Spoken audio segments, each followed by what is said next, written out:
olvide tus promesas, que nunca olvide tus palabras, que Él lo crea, que no lo dude jamás.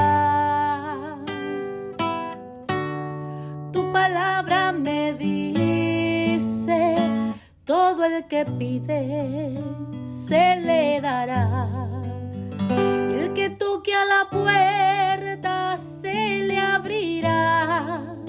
Todo es posible, todo es posible para ti, Señor. Aumenta mi fe, Señor, aumenta mi fe. Aumenta mi fe, Señor, aumenta mi fe. Aumenta mi fe, aumenta mi fe. Aumenta mi fe, aumenta mi fe. Aumenta mi fe, aumenta mi fe, aumenta mi fe, aumenta mi fe, Señor.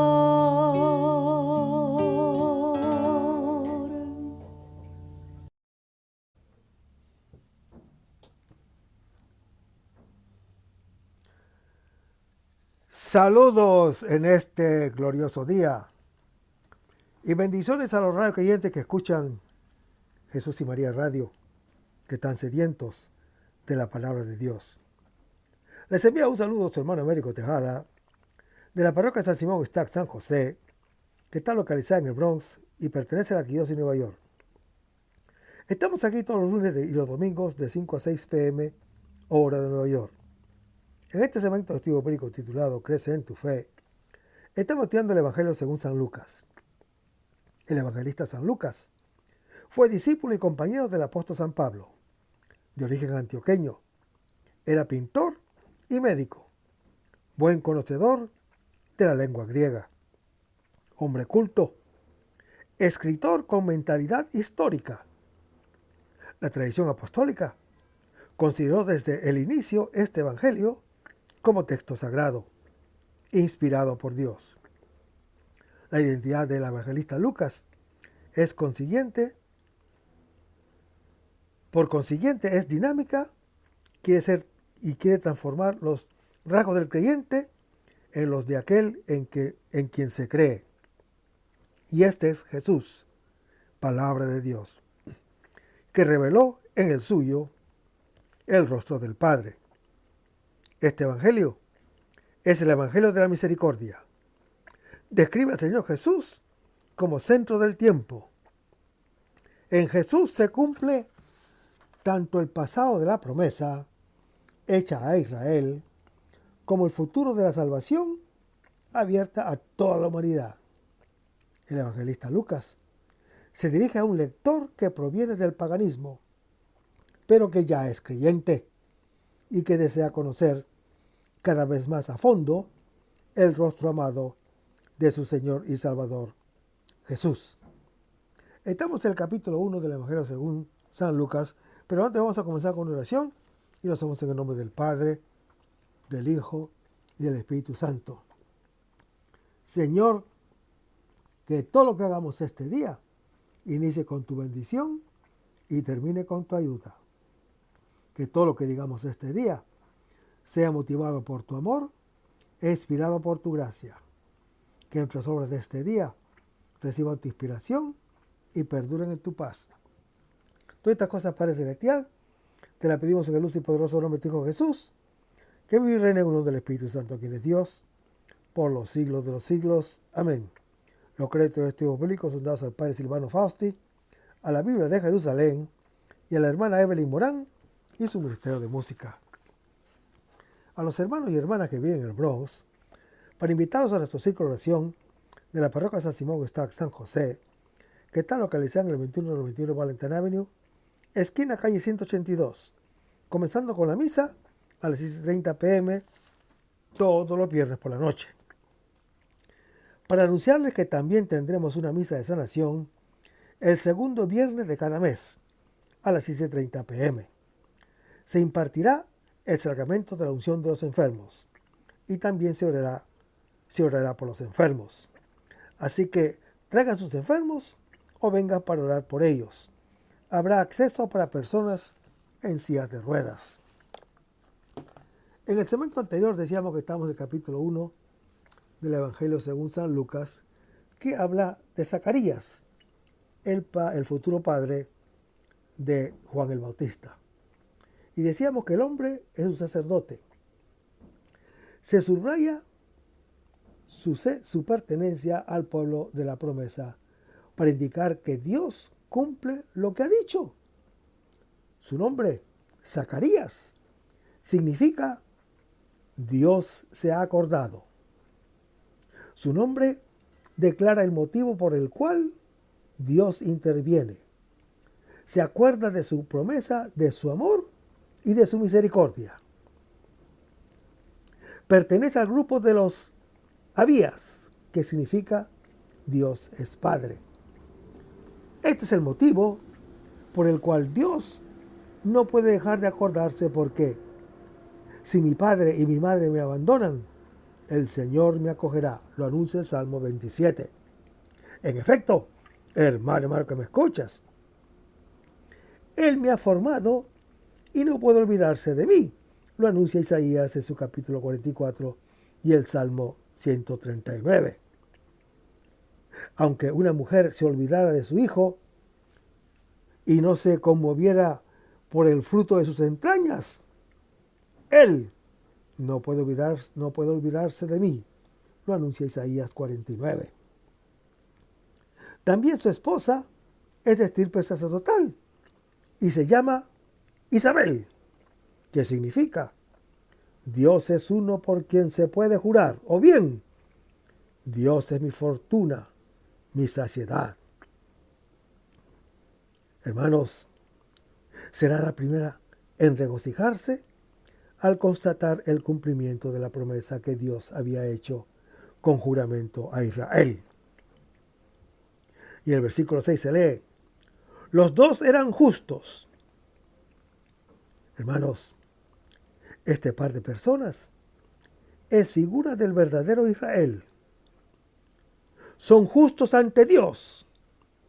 Son justos ante la justicia que deriva de la ley y que el fariseo Pablo reconoce como prerrogativa propia en Filipenses capítulo 3.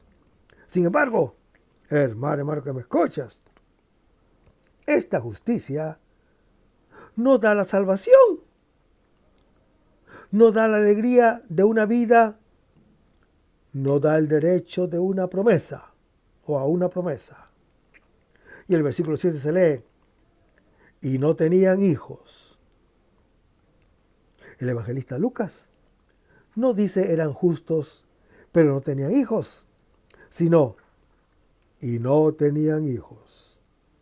En efecto, no hay contraposición entre ser justos y no tener futuro, o sea, hijos.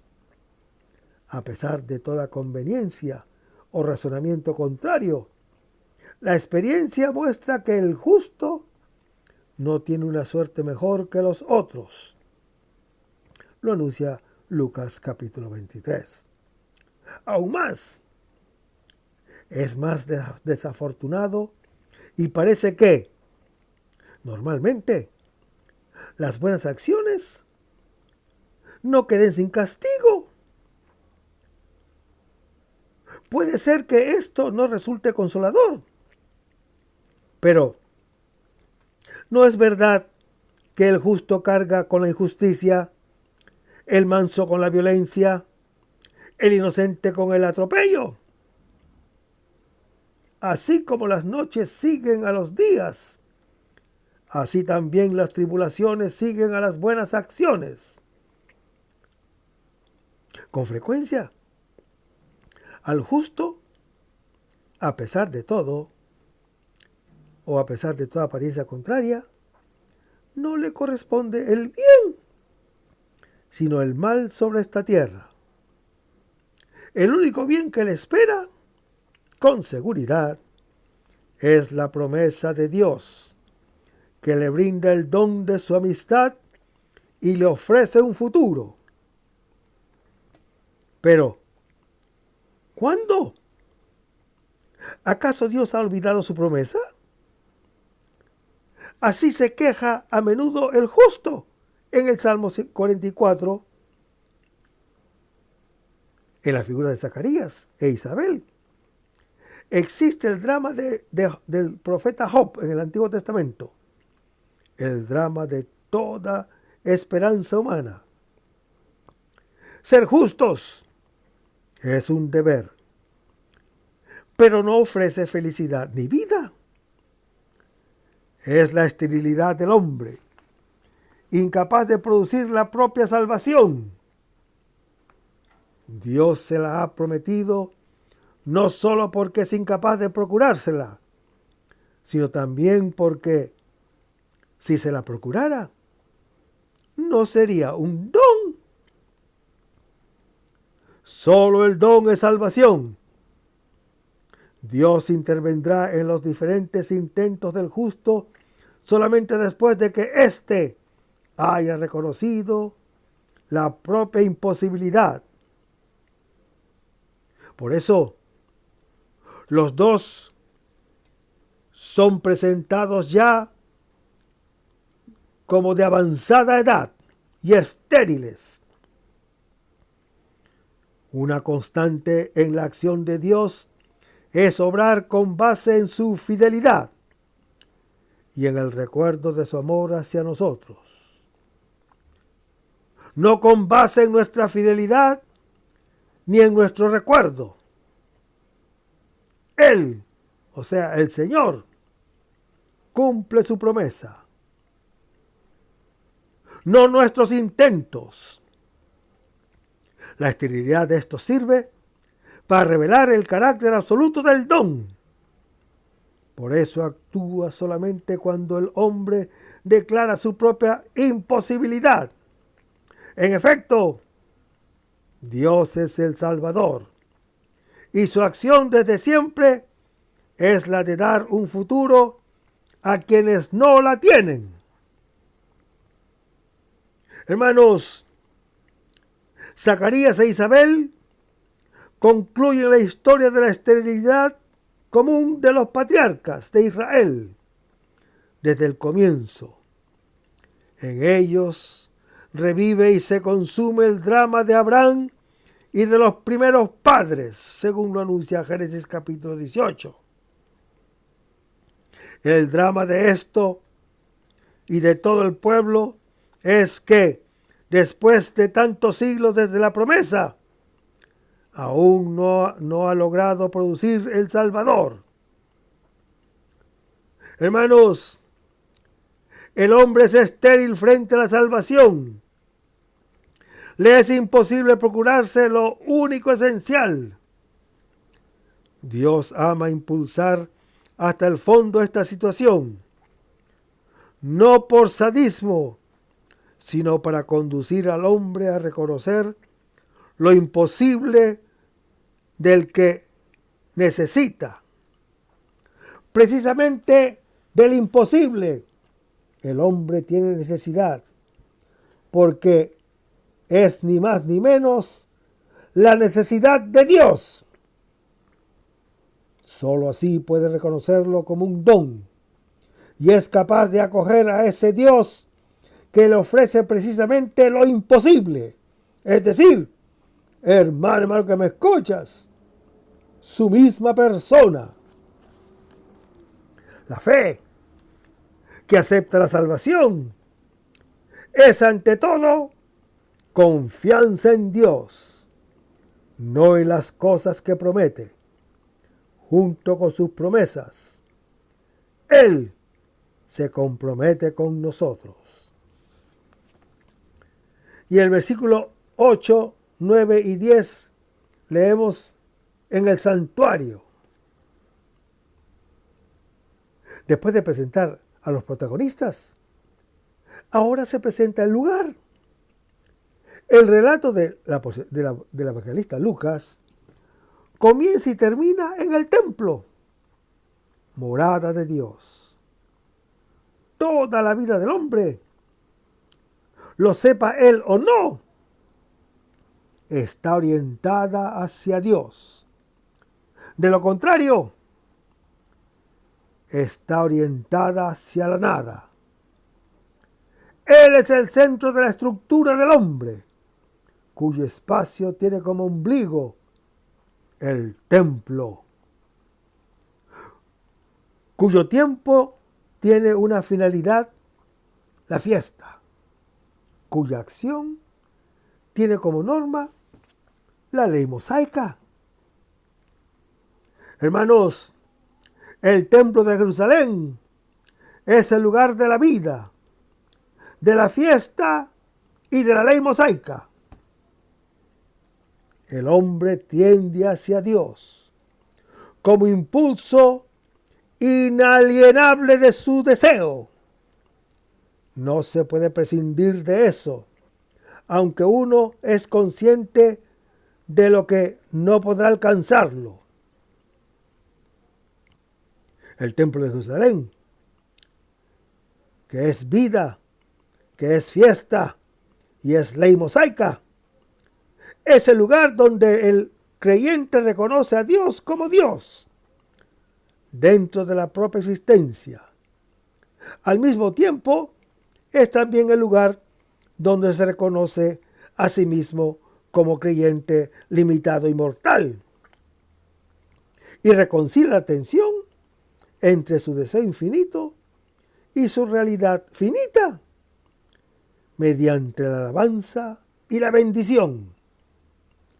Hermanos, en el templo de Jerusalén, el creyente alaba y bendice a Dios, reconociendo que todo viene de Él y lo lleva todo a la fuente de la cual ha brotado. En la bendición y la alabanza, todo encuentra recomposición. El espacio tiene su centro, el templo su plenitud y la acción su norma. El mismo hombre ve el propio sentido y de todas las cosas. Se descubre como la finalidad de todo, que en él vuelve a la fuente de la vida y se convierte en un liturgo de la creación, en el canto de la alegría del que sabe que todo es para él y él es para Dios.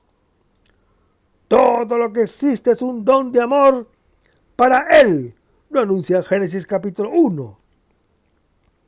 La creación es solamente el anillo nupcial, señal de la entrega de sí mismo que le ofrecerá en el Hijo de Dios. El creyente reconoce que todo viene de Dios y que le da todos los bienes. En esta bendición, al mismo Dios se le comprende en su razón suficiente. Es amor y don, totalmente inclinado hacia el hombre. Sin la bendición del creyente, todo es maldito. La creación, que es un don, decae y viene a ser objeto de posesión.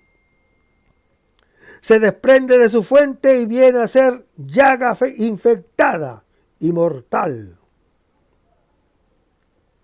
El creyente, en lugar de ser amado, se siente amenazado por todas partes, suspendido en la nada y portador de muerte.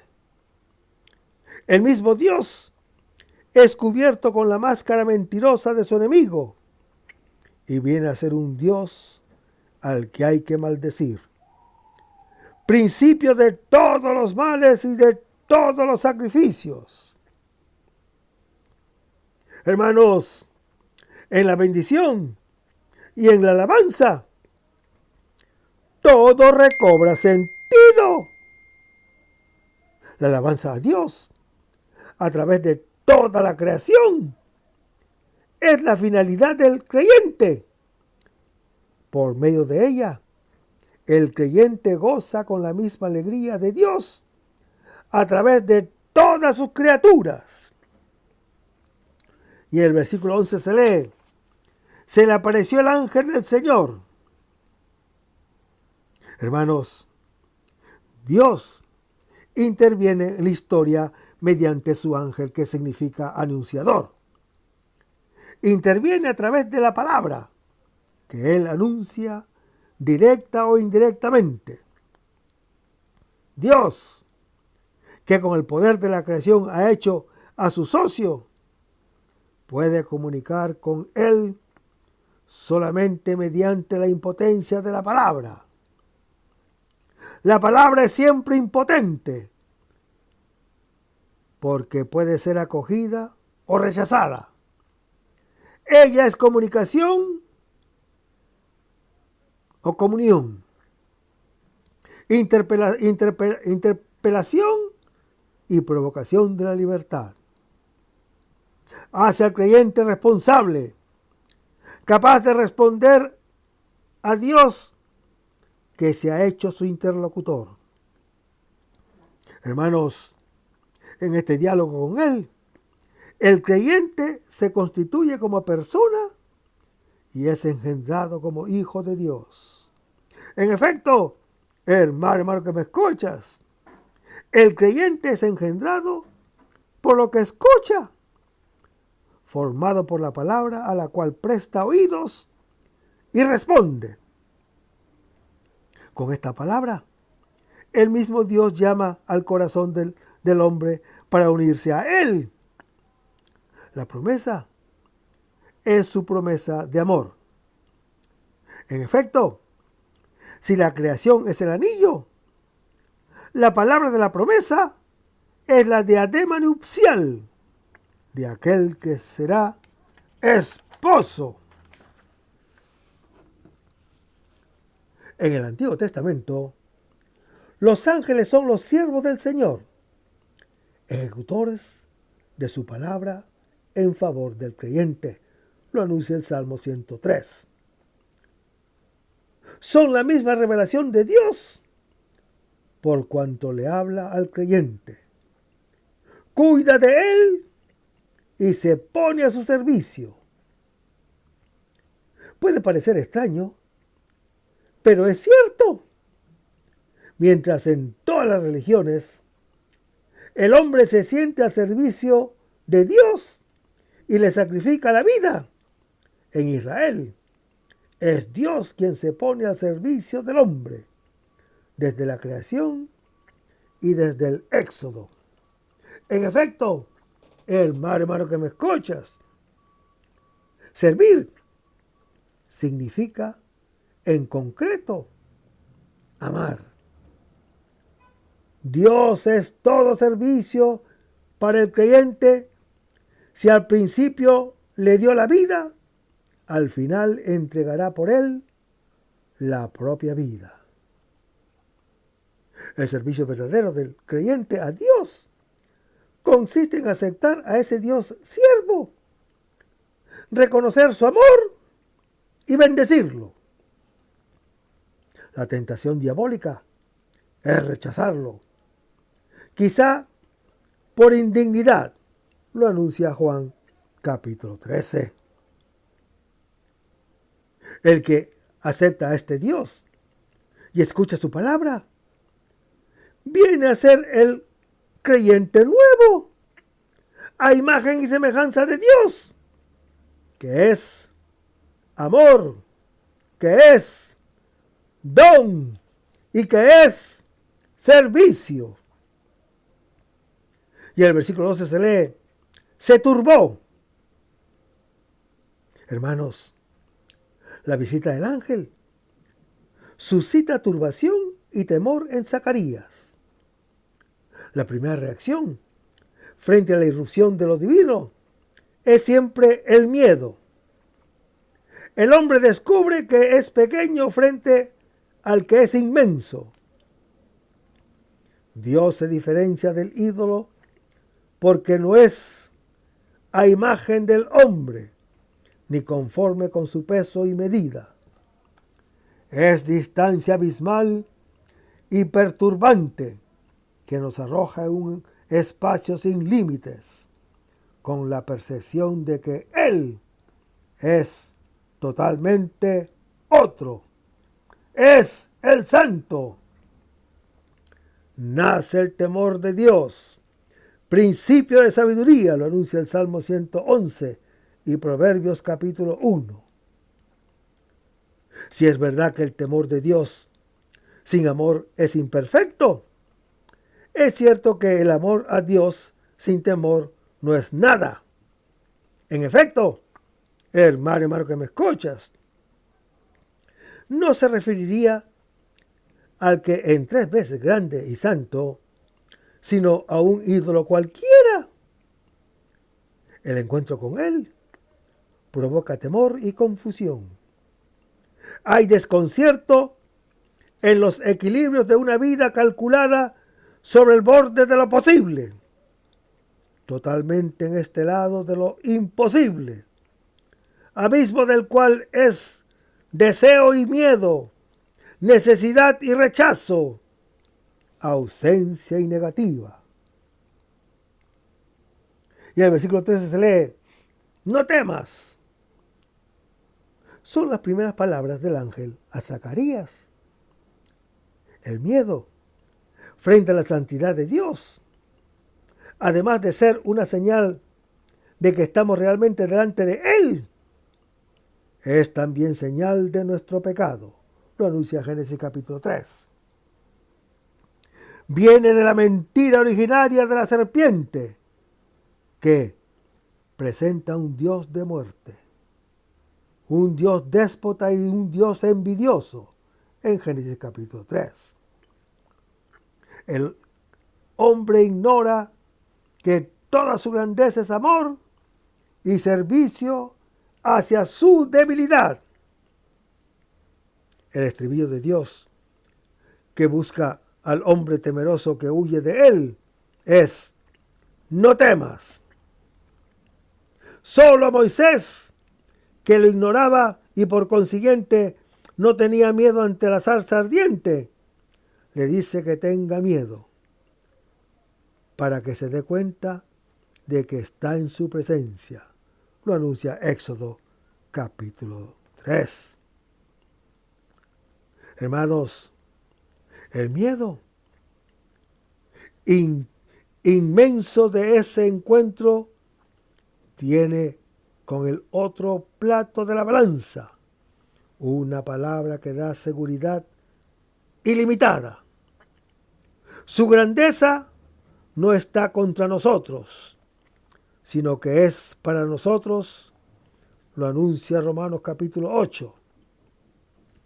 Como el amor hace que los que se asemejan se sientan iguales o se igualen, el Dios inmenso se convertirá en una pequeñez extrema, y así ya no le temeremos.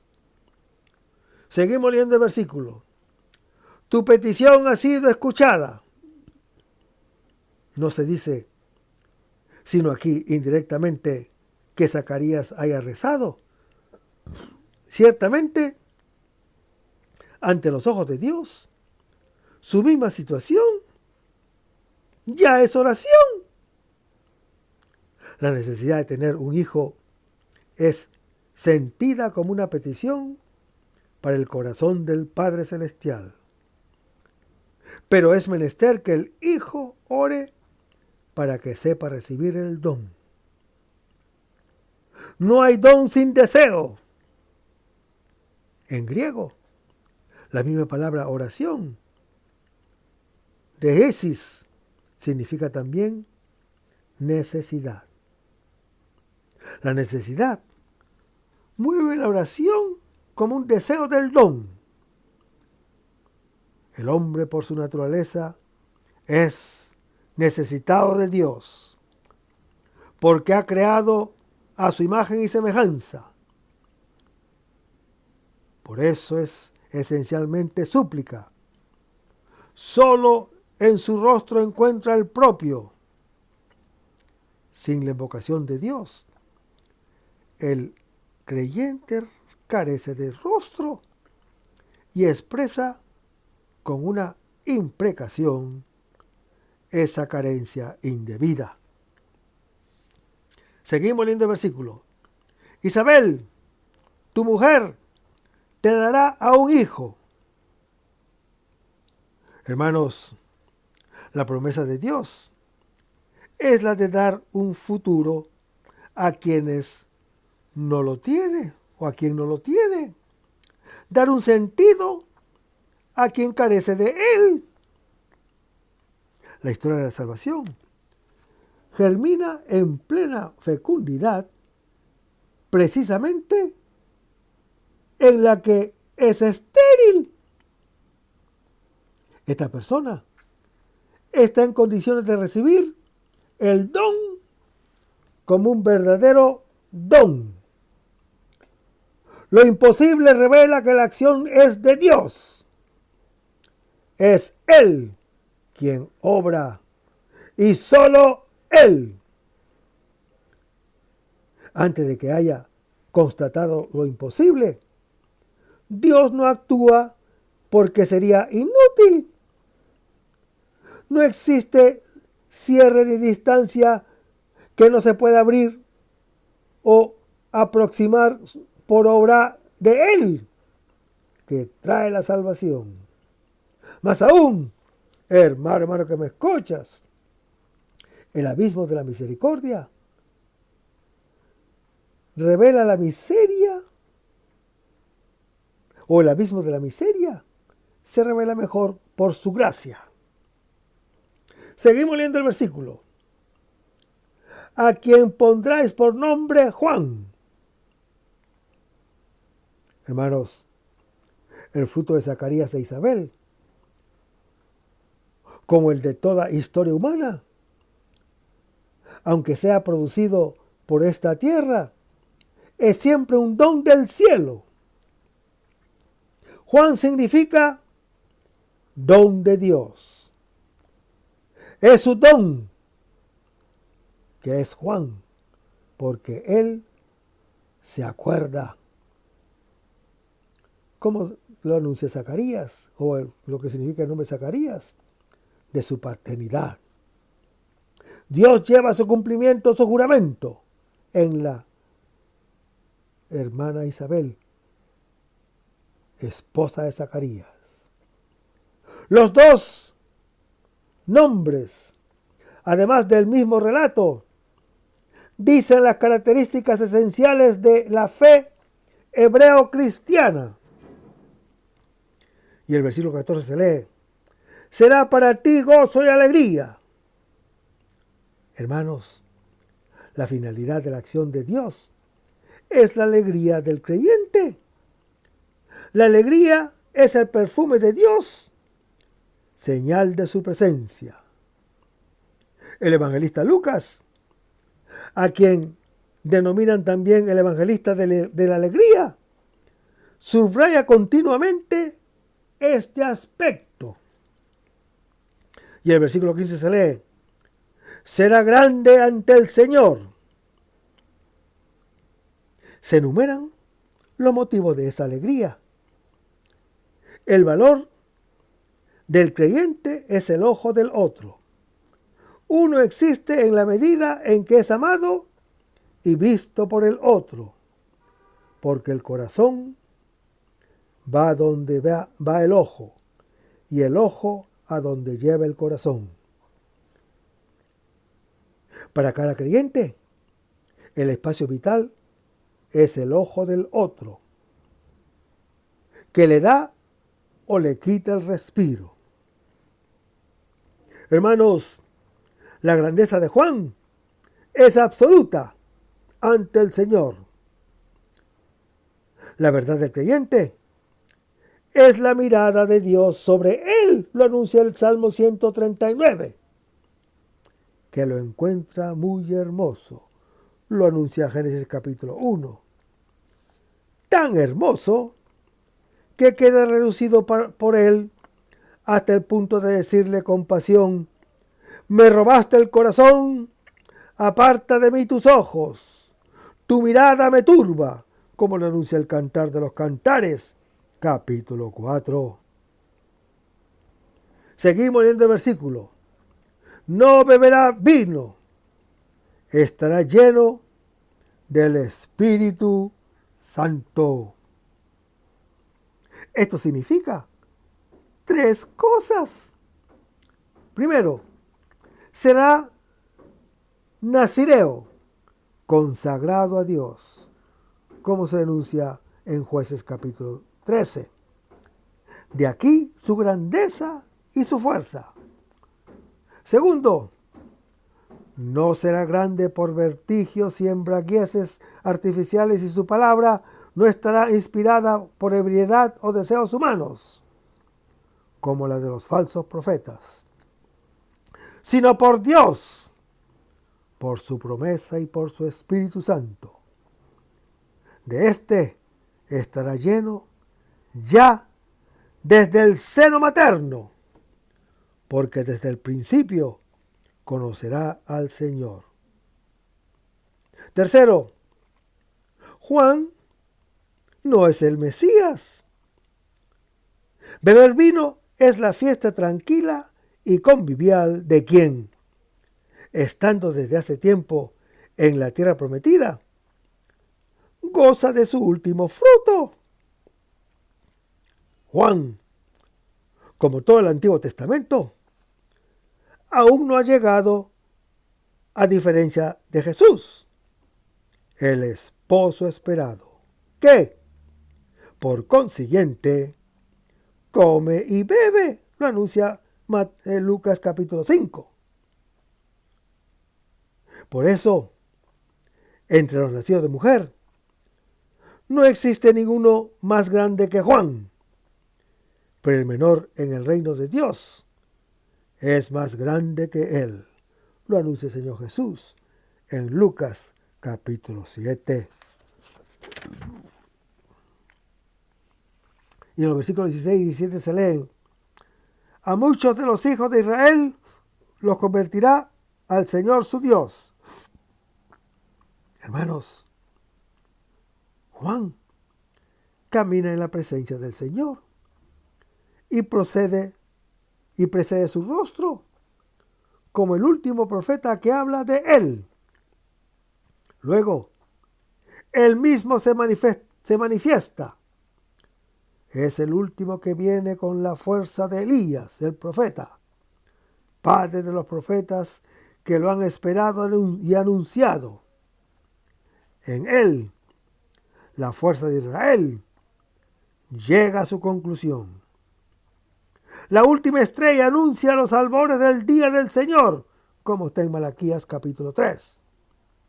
Su misión será la de concluir la acción profética, predicando el abandono del mal, la conversión al Señor y la prontitud en acogerlo. Seguimos leyendo el versículo. Para hacer volver los corazones de los padres a los hijos. Hermanos, el indicio del pecado es la ruptura entre los padres y los hijos. El corazón del padre ya no está vuelto hacia el hijo. Ya no le comunica la palabra, lo anuncia Deuteronomio capítulo 6. Y el corazón del hijo ya no está vuelto hacia el padre. Se le revela y no le obedece. Rota la transmisión de la alianza que va del padre al hijo. Cae la palabra de la promesa. El pasado ya no tiene futuro. El presente continúa sin raíz y sin fruto. Hermanos, la conversión recíproca, padre-hijo, reconcilia al creyente con el pasado y el futuro. La posibilidad de la tradición y de la escucha de la palabra de salvación. Toda la historia de Israel tiene su continuidad en la expresión escucha Israel, que el Padre transmite al Hijo, haciéndolo partícipe de la propia promesa y de la misma promesa. En esta escucha, hermano que me escuchas, que los profetas recordaban continuamente, está a la disposición del pueblo a acoger al Mesías. Y en el versículo 18 se lee, ¿en qué lo conoceré? Porque yo soy viejo. Ante la promesa de Dios, siempre existe una inadecuación de parte del hombre. La única adecuación es la fe en Él, que puede y quiere hacer lo imposible. La fe mide la realizabilidad no a partir del creyente, sino de Dios. De lo contrario, se da la risa autosuficiente de la incredulidad, como está narrado en Génesis capítulo 18, Éxodo capítulo 3, Jueces capítulo 7. La promesa imposible evidencia el límite y es una provocación a superarlo. Solo frente a lo imposible que Dios ofrece se puede hablar de fe. Y en el versículo 19 se lee, he sido enviado para hablarte. ¿Cuál es la prueba de que Dios habla? No existe sino otra, que Él habla. Solo si lo escuchas, experimentarás su verdad. De lo contrario, no. Como si dijeras al hambriento, ven al banquete. Si Él escucha, experimenta la verdad de tu invitación. Si no me cree, no la experimenta, aunque sea verdadera. Hermanos, la palabra de Dios es Gabriel, que significa fuerza de Dios. Él es enviado a nosotros para traernos la buena noticia, que tiene la fuerza de convertirnos a creer. Y en el versículo 20 se lee, te vas a quedar mudo. La palabra se autojustifica sin credenciales externas. La única credencial es negativa. Quien no la escucha queda mudo. Quien no tiene fe y no acepta el testimonio de Dios no puede expresarse en su verdad como hijo.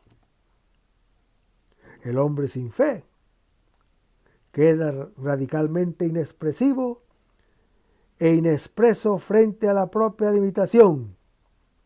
Queda mudo y sin sentido. Pero la incredulidad no bloquea la fuerza de la promesa. Esta mudez termina en el don que fue dado igualmente, aunque había sido rehusado. El silencio se transformará en alabanza cuando se reconozca que Dios cumplió igualmente su palabra, que se cumplirá a su tiempo. Hermanos, Zacarías, memoria muda, es figura del hombre cerrado de Israel, que no tiene un corazón convertido, y del silencio profético que procedió a Cristo. Este silencio queda como la prueba definitiva ante la incredulidad y se eliminará cuando en Cristo toda la humanidad haya reconocido el cumplimiento del amor de Dios hacia nosotros. Y en el versículo 21 y 22 se lee, el pueblo estaba esperando a Zacarías. Hermanos, el pueblo espera una explicación de Zacarías, que no puede darla porque no ha creído. A la salida del templo, no puede pronunciar la acostumbrada bendición al pueblo. Con esta bendición, que faltó por infidelidad, se abre el Evangelio. Se concluirá con 3 bendiciones en el templo de Jerusalén, cuando la promesa se cumpla. Lo anuncia Lucas capítulo 24. Y el versículo 23, 24 y 25 se lee, concibió su mujer Isabel. Después que Zacarías regresó a su casa, Isabel concibió y mantuvo oculta la realización de la promesa que revelará solamente en el encuentro con el Mesías. El Antiguo Testamento se manifiesta en su verdad cuando se encuentra con el Nuevo Testamento. Lo que está oculto en el Antiguo está patente en el Nuevo. Isabel se siente como aquella en la que Dios actúa según su palabra y le quita la vergüenza de no tener futuro. Vayamos ahora a Lucas capítulo 1, versículo 26 en adelante. Dice, al 6º mes fue enviado por Dios el ángel Gabriel a una población de Galilea, llamada Nazaret, a una virgen desposada con un hombre llamado José, de la casa de David.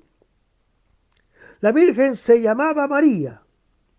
El ángel llegó a donde ella y le dijo, alégrate, llena de gracia, el Señor está contigo.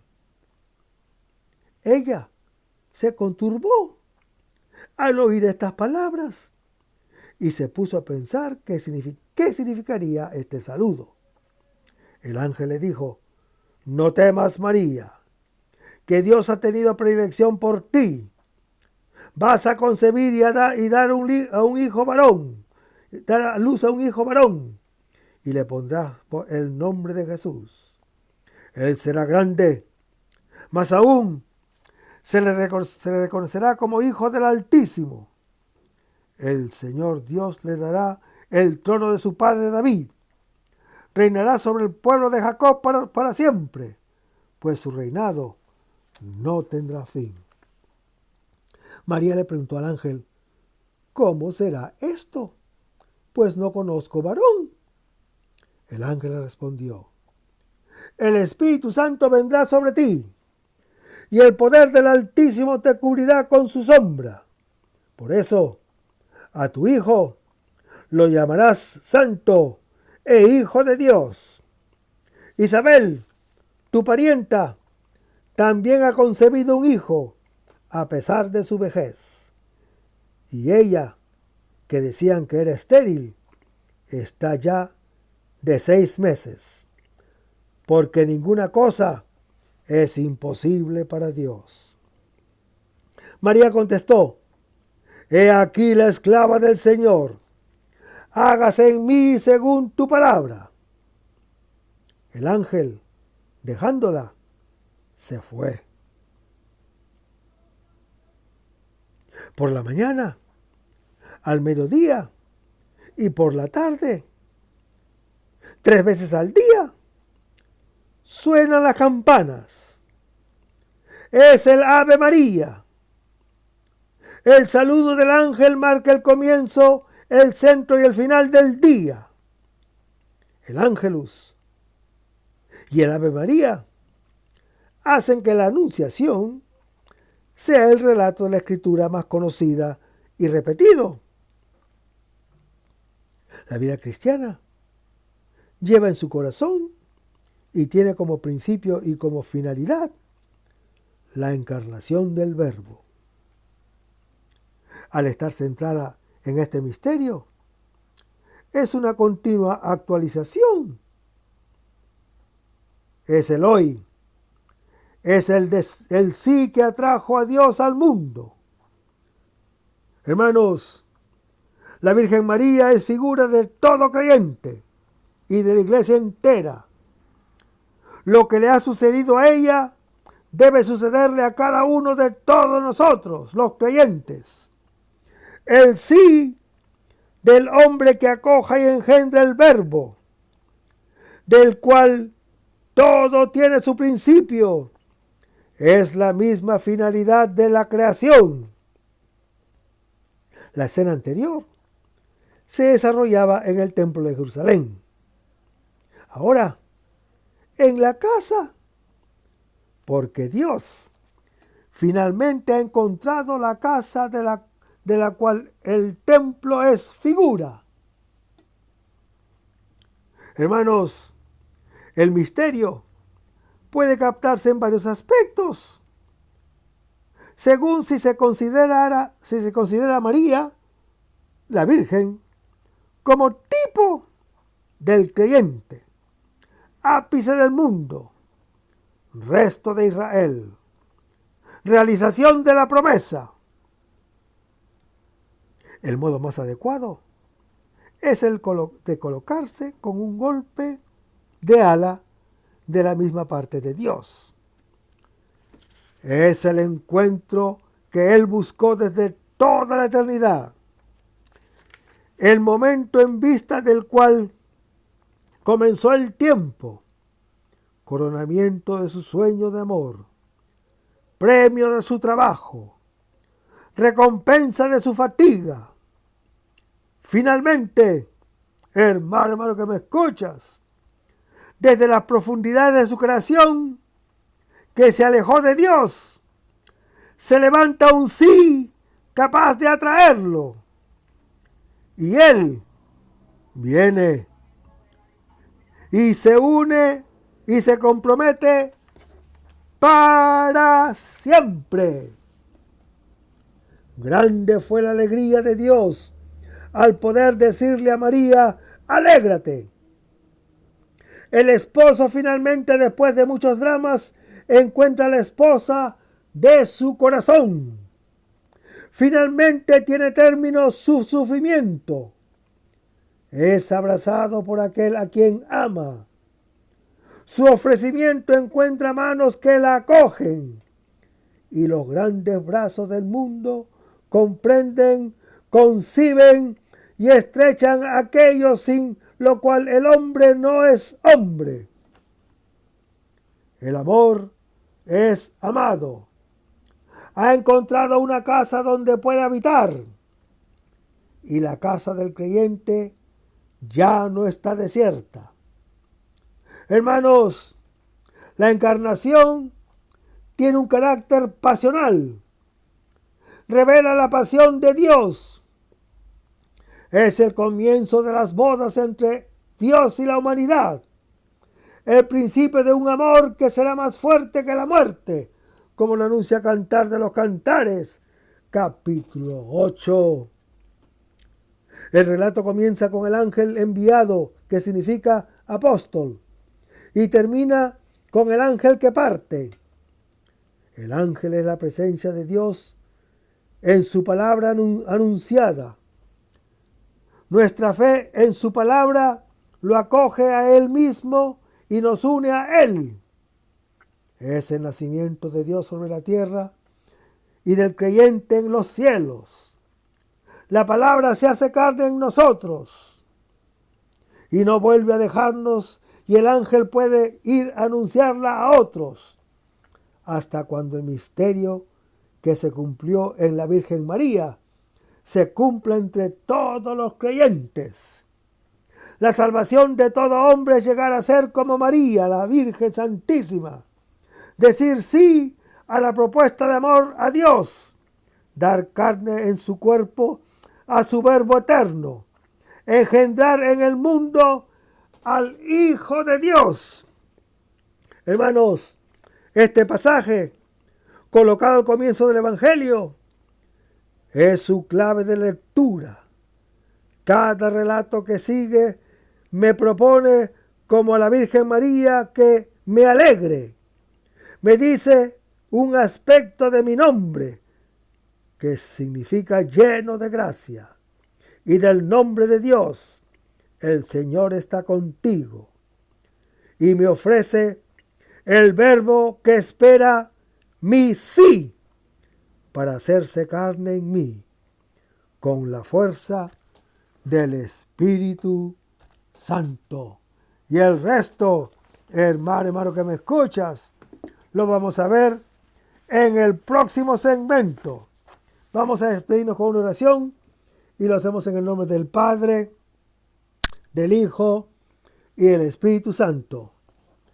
Señor Jesús, ayúdanos a conservar el fervor espiritual, la dulce y confortable alegría de evangelizar, incluso cuando hay que sembrar entre lágrimas, como Juan el Bautista, como lo hicieron los apóstoles Pedro y Pablo y los otros apóstoles, y también esa gran multitud de evangelizadores que se han sucedido a lo largo de la historia de la Iglesia Católica, con un ímpetu interior que nada ni nadie sea capaz de extinguir. Señor Jesús, que sea esta la mayor alegría de nuestras vidas entregadas al Evangelio. Y ojalá que el mundo actual pueda así recibir la buena nueva de tu Evangelio, porque tenemos la tarea de anunciar el reino de Dios y de implantar tu iglesia en este mundo que todavía no te conocen. Todas estas cosas, Padre Celestial, te las pedimos en el dulce y poderoso nombre de tu Hijo Jesús, que vive y reina en la unión del Espíritu Santo, quien es Dios, por los siglos de los siglos. Amén. Hasta el próximo segmento. Que el Señor nos bendiga.